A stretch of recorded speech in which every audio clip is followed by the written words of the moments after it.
அப்படியே ஜாதகத்தையும் சேர்க்கலாம். நல்ல ஜாதகமாக இருந்தால் நல்ல ஜாதகத்தோடு சேர்க்கலாம், நல்ல ஜாதகமாக இருந்தால் கெட்ட ஜாதகத்தோடு சேர்க்கலாம், கெட்ட ஜாதகத்தை கெட்ட ஜாதகத்தோடு சேர்க்கப்படாது. இது மூணும் முக்கியமாக புரிஞ்சுக்கணும்.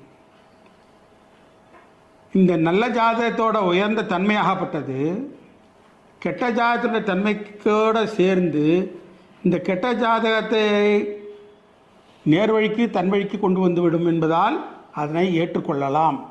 இந்த மாதிரி ஒரு ஜாதகத்தையும் ஆண் பெண் ஜாதகங்களை தீர கோள்கள் ரீதியாக விசாரித்தறிந்து அதன் பின்னரே நாம் முடிவுக்கு வர வேண்டும்.